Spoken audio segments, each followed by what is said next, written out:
Subscribe करें और bell दबाएं ताकि कोई खबर रह न जाए।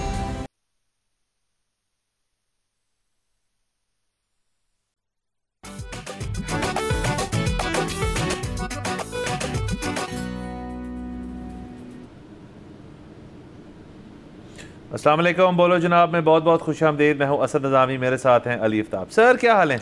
सर हाल आपको पता है कि पाकिस्तान में न्यूज़ साइकिल इतना तेज़ है कि आपको एहसास ही नहीं होता कि आपका हाल क्या है क्योंकि वो घड़ी घड़ी आपका हाल बदल रहा होता है। एकदम से एक खबर आती है आपको अच्छा महसूस होता है, फिर खबर आती है आपको बुरा महसूस होता है। तो ये अब आप दिन में कुछ 350 दफ़ा मुख्तलिफ इमोशंस एक्सपीरियंस करते हैं। सर अच्छी वाली आप मुझे क्यों नहीं भेजते सर? खुद ही आप देख के अपने पास रख लेते सर, मुझे भी भेज दिया करें। मैं भी चाहता हूँ सर मेरा मूड तब्दील हो। बिल्कुल ठीक। अच्छा सर, एक तो ये हम जिक्र करना चाहेंगे ज़रूर कि लाहौर के अंदर और पाकिस्तान के अंदर दीगर शहरों के अंदर जो है वो बारिश का सिलसिला जारी था। लाहौर के अंदर तो कल के रोज़ बहुत बारिश हुई, लगभग कहते हैं 7 से 9 घंटे कुछ जगहों पे कंसिस्टेंटली बारिश हुई है। काफ़ी जगह पानी खड़ा भी हुआ और उसके बाद कुछ जगहों पे अभी भी पानी खड़ा हुआ है।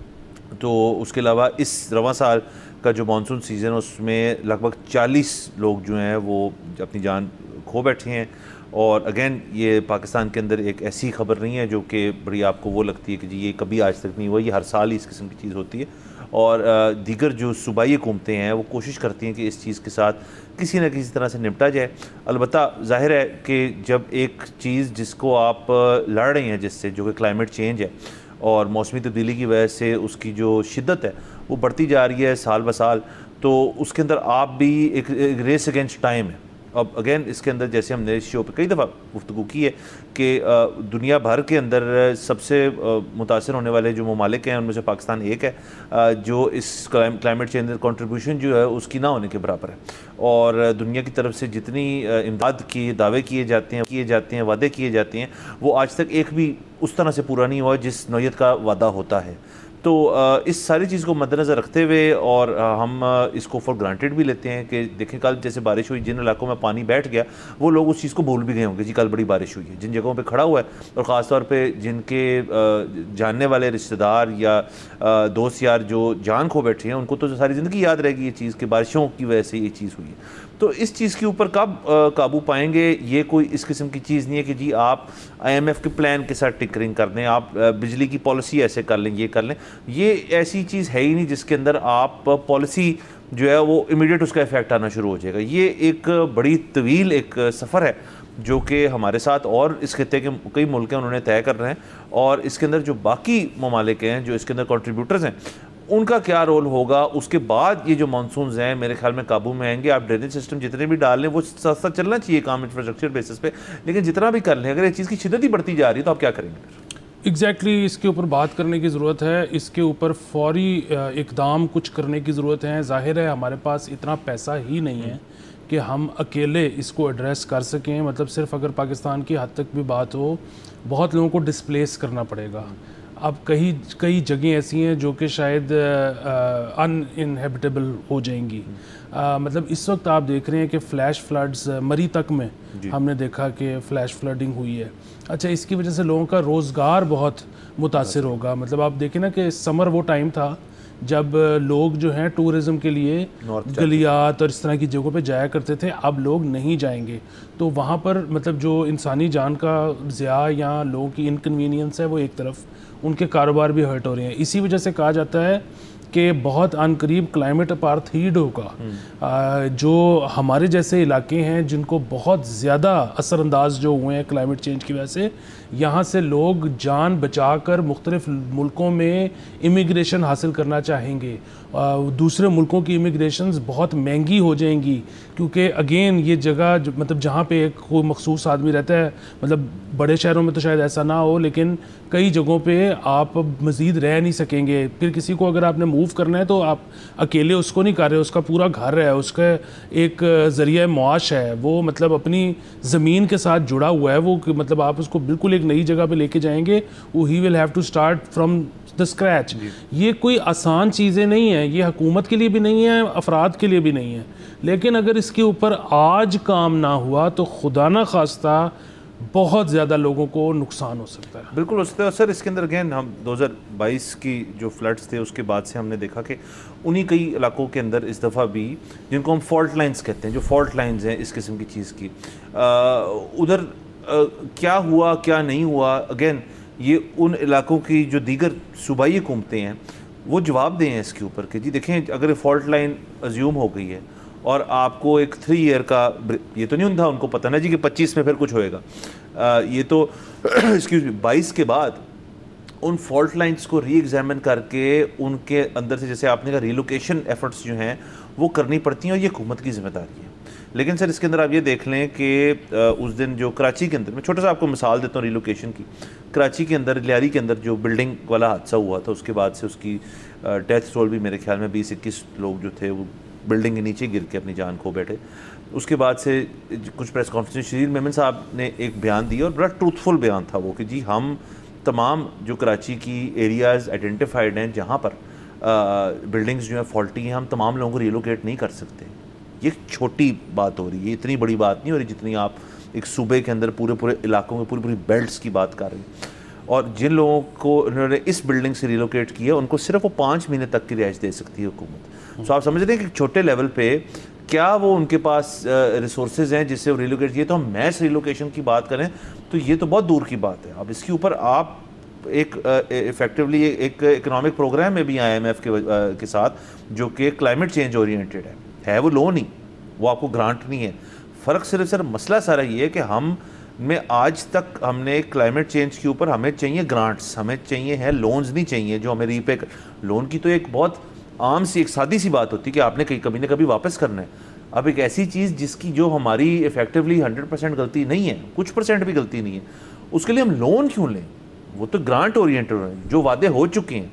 तो इससे ज़्यादा गुस्से दिलाने वाली बात एक पाकिस्तानी शहरी के लिए वो और क्या ही बात होगी जो ये हो सकती है कि जी हमें वो शख्स जिनने हम पे ये मुसल्लत की चीज़ वही कह रहे हैं कि हम आपको पैसे भी देंगे इस चीज़ के लिए, लेकिन वो पैसे नहीं अदा करते। ये बात क्यों नहीं रोज़ डिस्कस हो रही मेरे समझ से बाहर? जी बिल्कुल ऐसा है। आप जितना गुस्सा दिखा रहे हैं आपका जायज़ है, आप इसके लिए कुछ भी अगर कर सकते हैं, जैसे कि आप अपनी आवाज़ टीवी के ऊपर बुलंद कर रहे हैं, आपको इंटरनेशनल फोरम्स पे कर सकते हैं, जो भी आपकी उसमें है पावर में वो आप ज़रूर कीजिए। लेकिन एक बात याद भी रखिए कि वैसे तो हमें 200-300 साल की तारीख़ देख लें तो हमें पता है कॉलोनाइजेशन क्या होती है। उन्होंने कोई हमारा कभी वेस्ट ने बहुत ज़्यादा ख्याल नहीं रखा। और अब जबकि 2023 में हम गाज़ा में देख रहे हैं क्या हो रहा है, तो उससे ये बात अगेन साबित होती है कि वो कोई बहुत ज़्यादा कोई महज़ब कल्चर्ड और कोई दर्द दिल रखने वाले लोग नहीं हैं। वो शायद जब आपके साथ क्लाइमेट चेंज की वजह से आपकी जानों को ख़तरा होगा वो शायद बचाने भी नहीं आएंगे। सो हमें ख़ुद कुछ करना है। अच्छा, वो जो करना है उसकी 2 prong अप्रोच है। एक तो ये कि हम जो आपने अभी सारी चीज़ें गिनवाई कि डिस्प्लेस करना है, फॉल्ट लाइंस आइडेंटिफाई करनी है, लोगों को नए कारोबार देने हैं, ये सारा कुछ। दूसरी तरफ हमें अपनी पॉपुलेशन मैनेजमेंट के ऊपर भी काम करना है। उसकी वजह यह है कि जिस तरह कंपाउंडिंग इफ़ेक्ट होता है आपकी इन्वेस्टमेंट के ऊपर, कि आप रोज़ हर महीने अगर 5000 इन्वेस्ट करते हो तो वो जो उसका रिटर्न कंपाउंड हो के आता है, क्योंकि उससे डिविडेंड भी आ रहा है, उससे प्राइस ऊपर भी जा रही है, तो वो चीज़ें कंपाउंड होती हैं।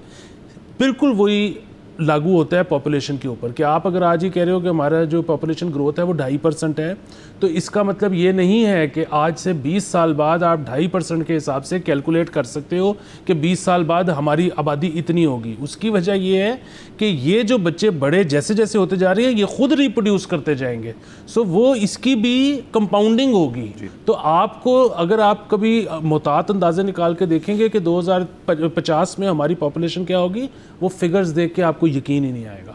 सर एक तो बिल्कुल सर आपने अच्छा किया। अब हम ये दोनों इश्यूज लिंक्ड हैं।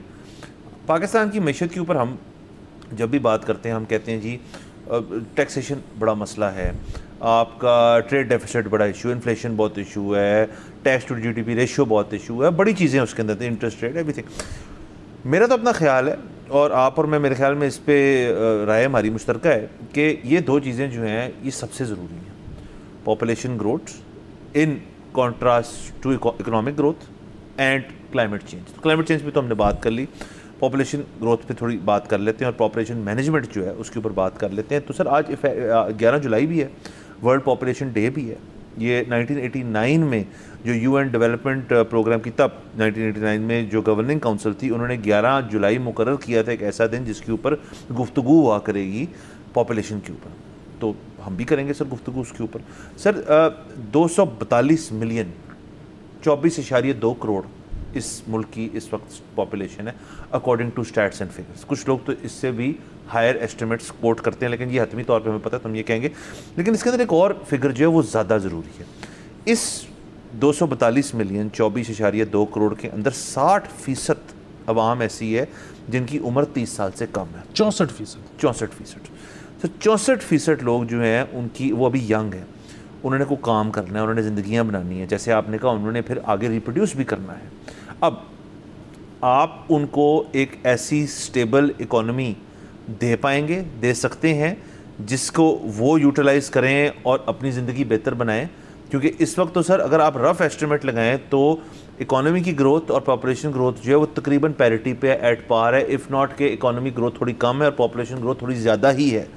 तो ये तो किसी भी इकोनॉमिक आपका जो स्ट्रक्चर है उसके अंदर एक सक्सेस स्टोरी कभी नहीं बन सकता।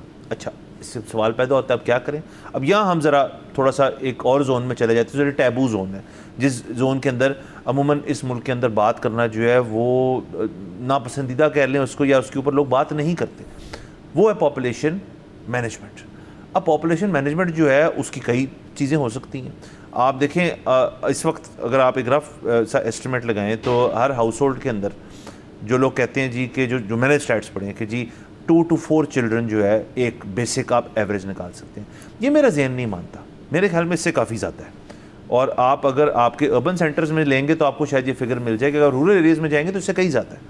तो अगेन इसके ऊपर हमारी गवर्नमेंट का क्या स्टांस है? मुझे तो हमारे फॉर्मर चीफ जस्टिस साहब साकिब निसार साहब याद आते हैं, जिन्होंने इसके ऊपर एक नेशनल लेवल मुहिम चलाई थी। हालांकि उनका मैंडेट नहीं था, वो तो एक सुप्रीम कोर्ट के चीफ जस्टिस थे, उनका तो मैंडेट नहीं है। ये तो बहुत ही एक नीश और एक बेसिक सोसाइटल लेवल के ऊपर इस चीज़ को टैकल करना होता है आपने। आप इस किस्म की चीज़ नेशनल लेवल पे कर ही नहीं सकते। ये पोलियो वैक्सीनेशन नहीं है, ये आपका कोविड प्रोटोकॉल नहीं है, ये डेंगू मुहिम नहीं है, ये पॉपुलेशन मैनेजमेंट है। और पॉपुलेशन मैनेजमेंट के लिए आपको डोर टू डोर कैनवसिंग आप कह लें उसको, पब्लिक अवेयरनेस प्रोग्राम्स कह लें, वो करने पड़ेंगे। और लोगों को इस चीज़ की आगाही, जैसे आप और मैं एक लिंक क्रिएट कर रहे हैं इकोनॉमी और पॉपुलेशन का, वैसे लोगों को लगता है कि इन दोनों का कोई ताल्लुक नहीं है आपस में। मेरे ख्याल में सबसे ज़्यादा ताल्लुक ही इन दो चीज़ों का। बिल्कुल सर, ये और देखें जैसे आपने कहा कि अवेयरनेस ही हो सकती है, यही वाहिद टूल है, क्योंकि इस पर कोई कानून साजी नहीं हो सकती। मतलब इस पर कोई कानून साजी होगी तो मैं और आप भी उसके खिलाफ होंगे। सो कानून का सहारा नहीं लिया जा सकता, अवेयरनेस ही है जो की जा सकती है और बहुत ज़रूरी है कि की जाए। जैसा कि आपने कहा कि अब जो पैरिटी की आप बात कर रहे हैं, पॉपुलेशन ग्रोथ और मईशत की ग्रोथ की, वो पिछले साल 2.5% थी, लेकिन हम याद रहे कि आईएमएफ प्रोग्राम के अंदर है। आईएमएफ प्रोग्राम के अंदर आईएमएफ का ये तरीक़ाकार है आजमूदा कि वो आपका जो मैक्रो इकोनॉमिक इंडिकेटर्स हैं उनको बेहतर करने के लिए ग्रोथ को स्लो डाउन करते हैं। सो आपकी जो ग्रोथ है वो इस दफ़ा तकरीबन यही इम्कान नज़र आ रहा है कि 2.5% नहीं होगी मईशत की।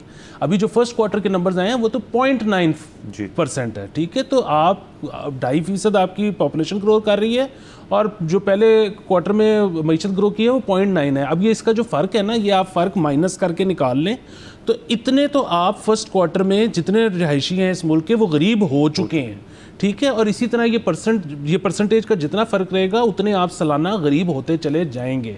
अब अगेन आपने जिस तरह से कहा कि इसके ऊपर इसको एड्रेस करना मुश्किल है, इसके ऊपर बात नहीं होती, लेकिन अगेन बात होनी चाहिए।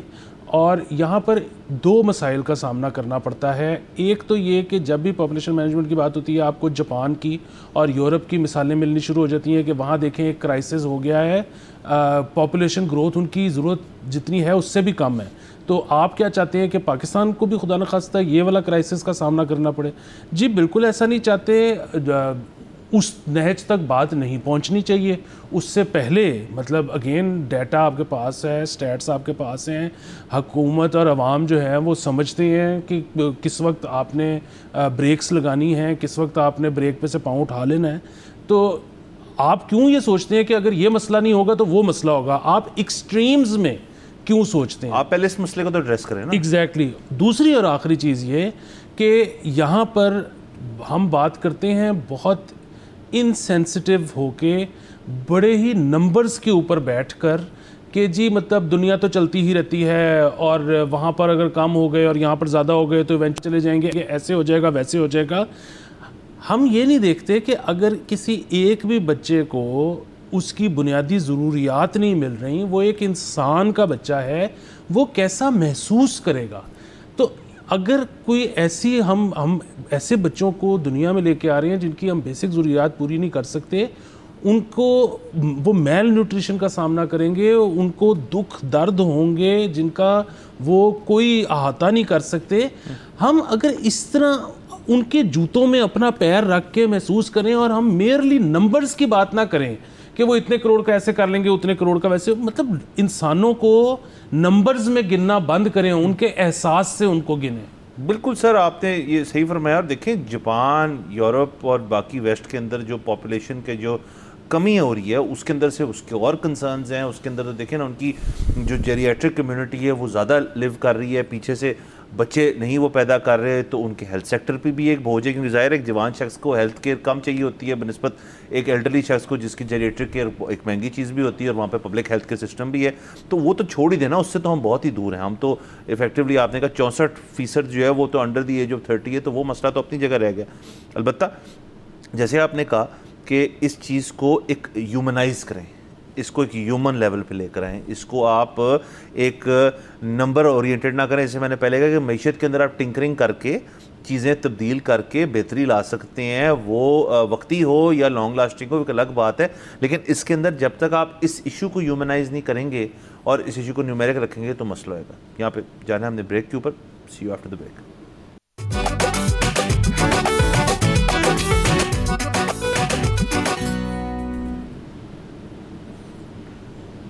Welcome back from the break. आप देख रहे हैं बोलो जनाब। सर आगे चलते हैं।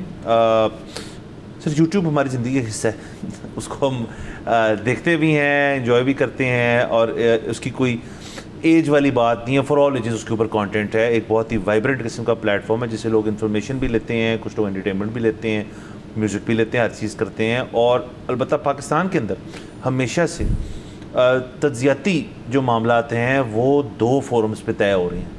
एक तो जैसे आप और मैं यहाँ बैठ के करते हैं, एक तो वो तरीक़ेकार है और हमारे जो कॉलीग्स भी हैं बहुत सारे करते हैं, और फिर हैं जी यूट्यूब के ऊपर जो लोग वीलॉग्स करते हैं वो भी अपना तज्जिया पेश करते हैं। और उनकी तादाद जो है वो आप फिर गेज कर लें कौन ज़्यादा क्या देखता है, वो एक अलग बात है। अलबत्ता पाकिस्तान के अंदर एक जो बंदिश का एलिमेंट है, जो चीज़ें हुकूमत के ख़िलाफ़ अगर गुफ्तगू हो और वो कोई फैक्ट्स एंड फिगर्स पे मबनी ना हो तो हुकूमत उसके ऊपर एक्शन भी लेती है। उसके ऊपर कवानीन भी मौजूद हैं, पीका भी मौजूद है और भी दीगर कवानीन हैं जो इसको टैकल करते हैं। तो इसी चीज़ को आगे बढ़ाते हुए आई थिंक इसके अंदर एक नया तरीक़ेकार जो हुकूमत ने वो किया कि उन्होंने 27 ऐसे यूट्यूब चैनल्स हैं जिन पे यूट्यूब को डायरेक्ट अप्रोच करके एक कोर्ट ऑर्डर जो कि इस्लामाबाद की एक डिस्ट्रिक्ट मजिस्ट्रेट कोर्ट है उससे ऑर्डर लेके 27 ऐसे जो चैनल्स हैं उनको फ्लैग करके स्ट्राइक करके बंद करने का कहा है यूट्यूब को।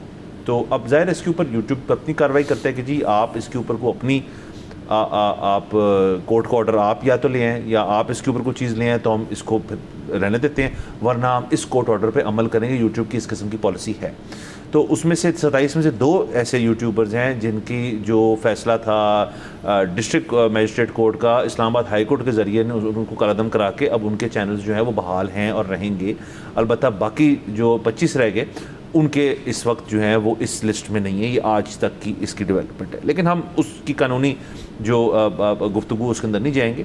हम बात करेंगे कि इसका एंड रिज़ल्ट हुकूमत के लिए क्या है कि अब आप जो फ्रीडम ऑफ एक्सप्रेशन और फ्रीडम ऑफ स्पीच की भी बात इसके अंदर आ जाती हैं। उसके अलावा आपने अगर अल्टरनेटिव पॉइंट ऑफ व्यूज़ जो हैं उनकी स्पेस रखनी है या नहीं रखनी वो एक बात है, लेकिन उसके साथ साथ मैं हुकूमत का मौक़िफ़ भी एक हद तक समझता हूँ कि अगर आपके पास एक प्लेटफॉर्म हो जो कि बहुत सारे लोग देखते हो, लेकिन उसका जो दिल में आया आपके बग़ैर जो आपके सहाफ़ती कुछ लवाजमात होते हैं किए बगैर, अगर उसको आप पेश करने की आपको इजाज़त हो विदाउट किसी किस्म की रिपरकशन, तो वो भी ख़तरनाक चीज़ है।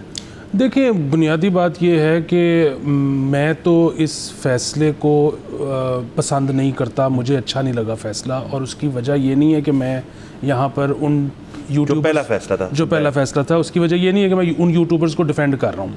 देखें, आज़ादी ये राय होनी चाहिए, लेकिन जो फेक न्यूज़ है उसके या इंसाइटमेंट टू वायलेंस या हेट है उसके ऊपर पकड़ भी होनी चाहिए, जैसे अमेरिका, इंग्लैंड वगैरह हर जगह पर होता है। सो प्रॉब्लम ये है कि हुकूमत को या जो भी इसमें कंसर्न सिटीजन्स हैं जिनको ये प्रॉब्लम था कि ये 27 चैनल जो हैं ये हकीकत से हट के बात करते हैं, उनको करना ये चाहिए था कि वो पर्टिकुलर इंसिडेंट्स जो उन वीलॉग्स में से लेते कि जी यहाँ पर ये बात की गई है और ये बात ऐसे नहीं ऐसे है, और उसके बाद अदालत में लेके जाया जाता और अदालत से इन यूट्यूबर्स को सज़ा दिलवाई जाती। वो सज़ा चाहे जुर्माना होता, चाहे सिर्फ माफ़ीनामा होता, चाहे जेल टर्म होती, कुछ भी जो भी सज़ा बनती है, उस ज़ाहिर है उसकी अपनी इंटेंसिटी कि झूठ कितना बड़ा था या उससे कितने लोगों को नुकसान पहुंच सकता था, उसकी वजह से आपकी सज़ा डिटरमिन होगी। हमारे यहाँ पे कई चैनल्स हैं जो कि इंग्लैंड के अंदर केस हारे हैं डेफेमेशन का। मेरे ख्याल में एक चैनल तो ऐसा है जो अभी तक 9 केसेस हार चुका है, लेकिन कभी किसी केस करने वाले ये नहीं कहा इंग्लैंड में कि जी इस चैनल को बंद कर दिया जाए। वो हमेशा ये कहते हैं कि इस चैनल पे फ़लाँ प्रोग्राम में इतने बज के इतने मिनट के ऊपर एक बात हुई थी जो कि फैक्चुअली इनकरेक्ट है। मैं ये क्यों कह रहा हूँ, मुझे कोई एतराज़ नहीं है, आप ये करके देख लें। पाकिस्तान में अक्सर कवानीन के बारे में बच्चे कहते हैं कि जी पाकिस्तान में कवानीन तो बड़े हैं अभी बड़े अच्छे हैं, पर उन पर अमल दरामद नहीं होता। अब अगेन ये एक ऐसी चीज़ है जिस पे अमल दरामद हो नहीं सकता। आपने वो बिल्कुल ठीक है कि यूट्यूब अब .com.pk हो चुका है। यूट्यूब की अब पाकिस्तान के अंदर एक फ़िज़िकल प्रेजेंस है। Now they have to adhere to Pakistani laws. So अगर यहाँ की कोई अदालत लिख के यूट्यूब को दे देगी कि इन 27 चैनल्स को आप पाकिस्तान में नहीं दिखा सकते, तो वो नहीं दिखाएंगे जब तक उससे बड़ी अदालत परमिशन दे ना दे यूट्यूबर्स को। प्रॉब्लम सिर्फ ये है कि वो महदूद होगी पाकिस्तान तक। इंग्लैंड का जो बीम है, यूएस की जो बीम है, पूरी दुनिया में वो जो वीडियो है वो मौजूद रहेगा। और यहाँ पे तो आपको पता है कि बड़े अरसे से लोगों को VPN का अंदाज़ा हो गया है कि वो क्या है, तो जिसने देखना है वो VPN लगा के देख लेगा। अभी जो हमारे हमसाया मुल्क में भी बड़ा ये मसला चल रहा है, उन्होंने बहुत सारे पाकिस्तानी वेबसाइट्स और इनको बैन किया है, आर्टिस्ट्स को। उसके अलावा इंटरनेशनल भी उन्होंने रॉयटर्स तक को ब्लॉक कर दिया, ट्विटर अकाउंट्स। एग्जैक्टली। लेकिन मैंने जब कुछ इंडियन जानने वालों से पूछा कि जी अब आप इसका तो बिल्कुल एक्सेस नहीं कर पाते, तो वो कहते हैं नहीं VPN पे बेहतरीन चलता सब कुछ। सो अगेन मसला ये है कि इससे अगर आपको लगता है कि कोई शख्स बाज आ जाएगा फेक न्यूज़ पेडल करने से, तो वो नहीं आएगा। उसको तो बल्कि एकदम से उसकी क्रेडिबिलिटी में इजाफा हो गया कि देखिए जी कितना सच बोलता है, हुकूमत ने इसको बैन कर दिया। बुनियादी बात यह है कि आप थोड़ी सी मेहनत करें, आप पर्टिकुलर केस बनाएं और उसके बिना पर उसके ऊपर जुर्माना करें या उसको जेल भेजें या उससे कम से कम माफ़ीनामा तलब करें। उससे उसकी क्रेडिबिलिटी नीचे जाएगी, उससे उसको ये महसूस होगा कि जी अब मैं ये वाला काम नहीं कर सकता, मैं कौन जुर्माने भरता रहेगा। तो वो शायद उसके बाद से ज़िम्मेदाराना सहाफ़त शुरू कर देगा, या वो ये काम छोड़ के कुर्सियाँ बनानी शुरू कर देगा। ये जो बैन कल्चर है ना, इससे अगेन अगर कोई फ़ायदा हो सकता है तो ज़रूर कर लें। मेरे ख्याल में इससे हुकूमत को कोई फ़ायदा नहीं हो सकता। सर देखें, हमने जो तमाम चीज़ें इस मुल्क में बैन हुई हैं वो बहुत सारी चीज़ें हुई हैं। बसंत का फेस्टिवल बैन हुआ, फिर होने लगा है, सुन रहे हैं हम। बहुत सारी चीज़ें यहाँ बैन होती हैं, लेकिन कभी वो एलिमेंट्स निकलता नहीं सोसाइटी में से। ये भी उसी तरह की एक बात है। हाँ, अलबत्ता आप किसी को डिस्क्रेडिट कर दें जैसे आप कह रहे हैं, वो एक अच्छी चीज़ है। दूसरा से तीसरी भी इसके अंदर चीज़ है ना कि अगर किसी को 1 से 2 दफ़ा फ़र्ज़ करें उसका फॉलोअर बड़ा पक्का है कि जी ये बात ठीक होगी, लेकिन उसके कोर्ट के चक्कर लग रहे हैं एक बंदे की, उसको पेशियों पे जाना पड़ रहा है, 1 कंप्लेंट पे, 2 कंप्लेंट पे, 3 कंप्लेंट पे, और वो कह रहे हैं यार मैं कोर्ट में ज़्यादा टाइम गुजार रहा हूँ, मैं अपनी रिकॉर्डिंग तो कर ही नहीं पा रहा, तो वो भी डिटेरेंट है। तो हुकूमत के पास तो ये इस किस्म के टूल्स हैं कि वो स्पीडली भी इस चीज़ को करा सकते हैं। तो अगर तो ये देखें इतना बड़ा डिसीजन लिया है कि 27 ऐसे यूट्यूब चैनल्स बैन किए हैं, इसका मतलब हुकूमत की जो लिस्ट ऑफ प्रायोरिटीज़ उस पर हाई अप है काफ़ी।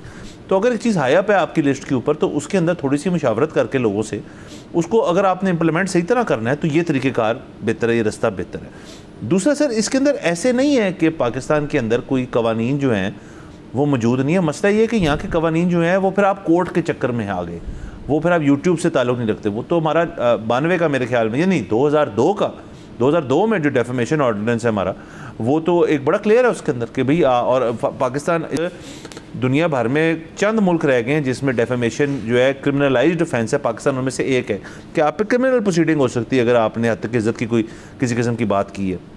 तो सिविल डिस्प्यूट भी कर सकते हैं, क्रिमिनल भी कर सकते हैं, वो तो बड़ा है। लेकिन मसला है यहाँ पे अगर आप किसी सिविल या क्रिमिनल में घुस जाएँ तो अगर किसी ने वाकई में आपके ऊपर गलत बात की, वो हुकूमत ही के ऊपर क्यों ना कोई हुई हो, तो 4-5 साल तो उसमें भी लग जाती है। तो इतना वेट नहीं कर सकता एक शख्स, क्योंकि जब तक वो केस चल रहा है तो उस शख्स के ऊपर कोई जज जो है, आज तक मैंने तो नहीं सुना कि गैग ऑर्डर लग जाए कि जी आप बोल ही नहीं सकते, वो तो बल्कि डबल डाउन करेगा अगला।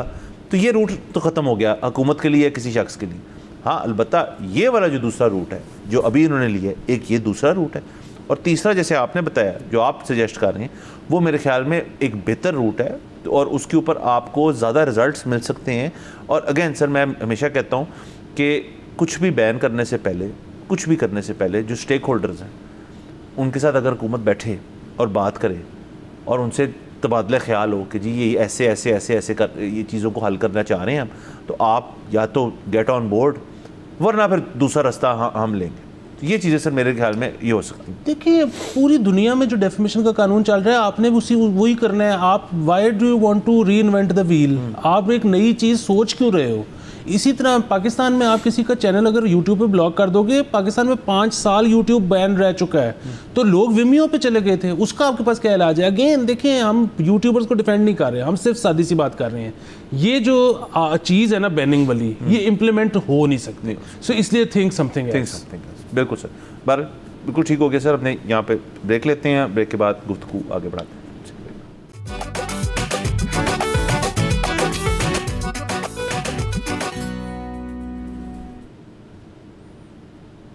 Welcome back from the break. आप देख रहे हैं बोलो जनाब। सर आगे चलते हैं प्लीज़। सर आपका फेवरेट दारा FBR के ऊपर बात कर लेते हैं सर। केक कटने लगा? नहीं सर, केक क्या, केक लोगों के कटने लगे सर। सर FBR ने अपनी जो टैक्स की कलेक्शन की मद में जो उसको बढ़ाना है, टैक्स नेट को बढ़ाना है, लोगों से टैक्स लेना है सर हमने। ये हमारी एक नेशनल जो है उसकी स्कीम के अंदर ना एक बड़ी ग्रेट एक प्रायोरिटी है। और उसको करने के लिए 2025 का जो फाइनेंस एक्ट है और जो सेल्स टैक्स 1990 को एक अमेंड करता है थोड़ी हद तक, उसके अंदर वो FBR को high powered investigative tools and जो और चीज़ें देता है उनको। टूल्स एंड ट्रिक्स मैंने कहने लगा था, मैं रुक गया। टूल्स देता है सर, ट्रिक्स नहीं देता, जिसके ज़रिए वो ट्रैक कर सकते हैं लोगों को और उनकी ना जो डिजिटल आपके तौर पे जो जब से डिजिटाइज हुआ है मामला, उसके साथ साथ भी और चीज़ें वो आपकी एक्सेस कर सकते हैं। तो वो तो ठीक था। IRS का एक सिस्टम है, उसके अंदर FBR के पोर्टल पे हर शख्स की किस्म की रिटर्न्स जो हैं वो सामने है, उसके अंदर वो जाके स्क्रूटनी कर सकते हैं। पर आपको ईमेलें कर देते होते हैं वो कि जी आपकी फ़लानी चीज़ कर देती है, तो बड़ी चीज़ डिजिटाइज होना चाहिए। अब अलबत्ता सर उनको आपकी इंटरनेट ब्राउजिंग हिस्ट्री जो है उस तक भी रसाई मिल सकती है अगर वो लेना चाहें। और उसके अंदर ये भी दावा किया गया है कि आप अगर अपनी कैश कुकीज़ और हिस्ट्री क्लियर कर देंगे, वाइप कर देंगे डिवाइस, तब भी हम आपकी हिस्ट्री जो है वो हमारे पास आ सकती है। तो ये क्यों कर रहे हैं?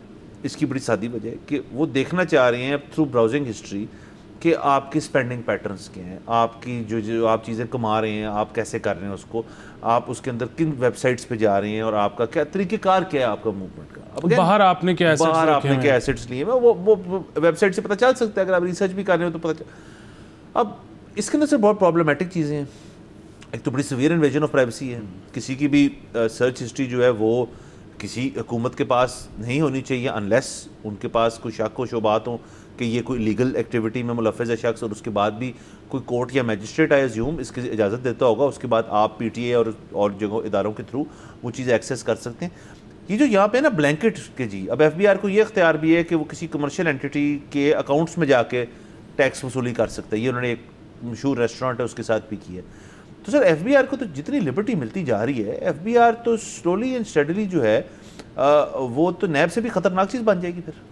सर हाँ, हम देखें बहुत तनकीद करते हैं FBR के ऊपर, और बुनियादी बात ये है कि वहाँ पे जो लोग काम कर रहे हैं हमारे ही बहन भाई हैं जो उधर काम कर रहे हैं, उनकी ख्वाहिश तो होती होगी, कोशिश वो करते होंगे टैक्स कलेक्शन की, लेकिन अब जो हुकूमत का मिसट्रस्ट है, मतलब आवाम का हुकूमत के ऊपर, उस पर अब FBR क्या कर सकती है? ये तो अब ज़ाहिर है हुकूमत को भी कुछ करने की ज़रूरत है, लोगों को प्रूव करने के लिए कि वो उनका भला चाहते हैं।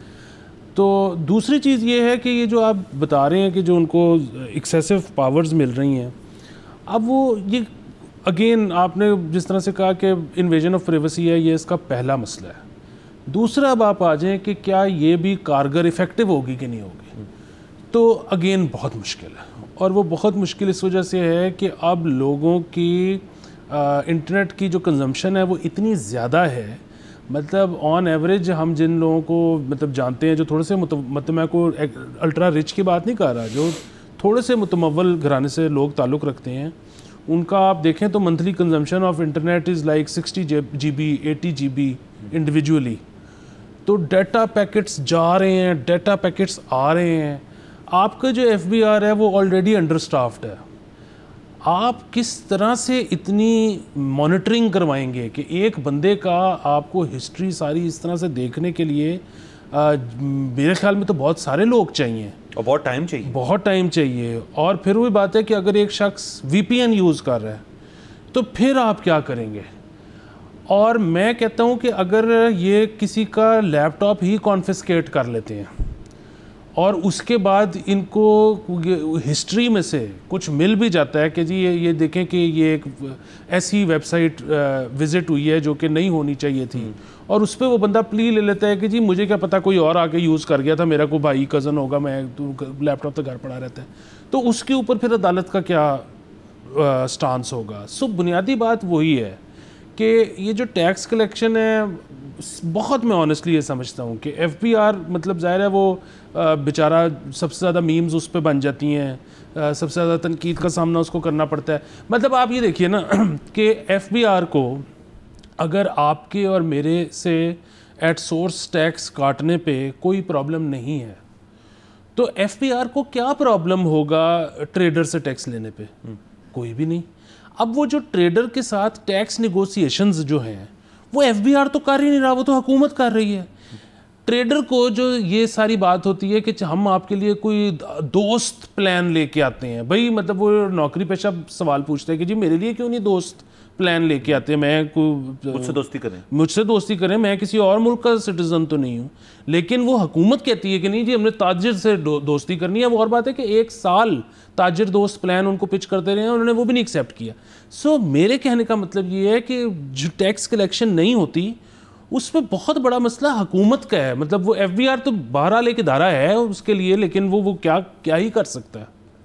सर बिल्कुल ये बात ठीक है। सर दूसरा आप इस तरह से देखें कि आपने सैलरी क्लास की बात की, इस मुल्क के सबसे ज़्यादा टैक्स वो देते हैं, सबसे ज़्यादा टैक्स उनसे कलेक्ट होता है। मेरे ख्याल में एग्रीकल्चर से 2 गुना ज़्यादा देते हैं वो, आपके बाकी रिटेल ट्रेडर्स वगैरह से भी 2-3 गुना ज़्यादा देते हैं, बहुत ज़्यादा उनसे तो बहुत ज़्यादा देते होंगे।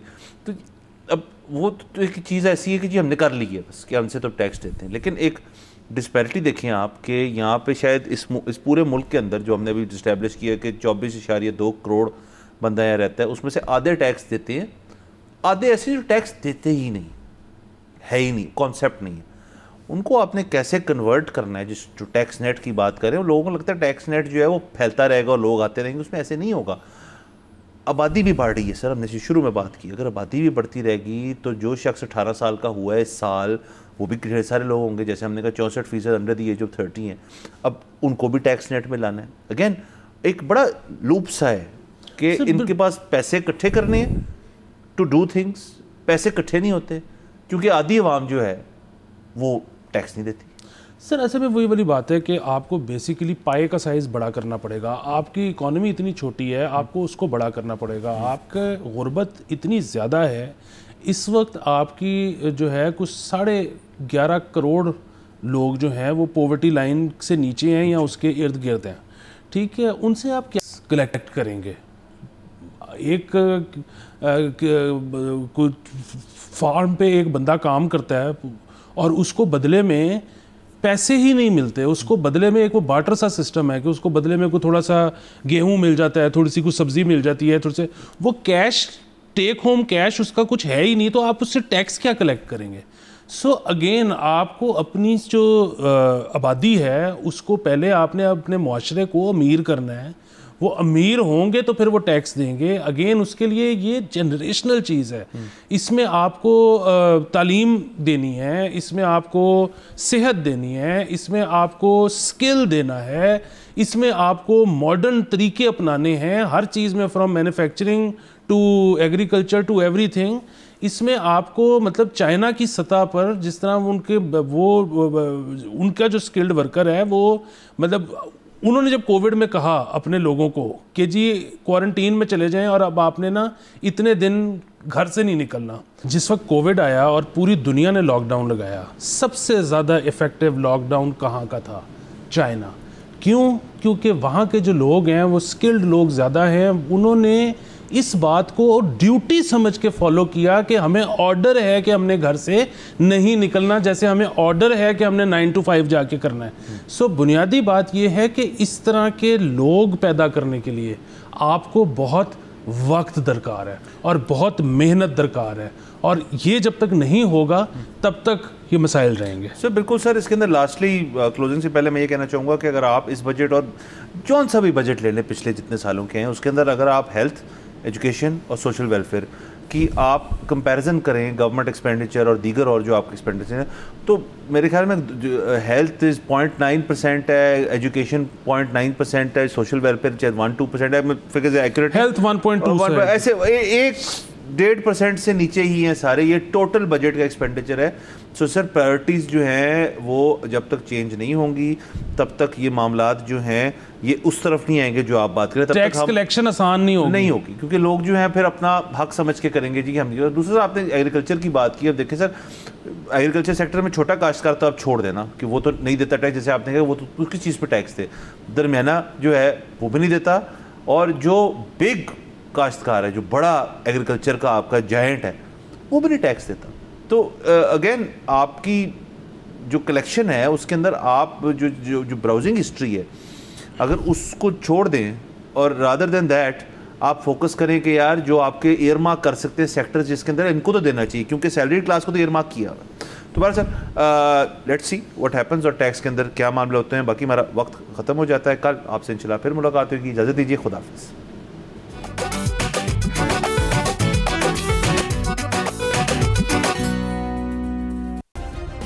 सब्सक्राइब करें और बेल दबाएं ताकि कोई खबर रह न जाए।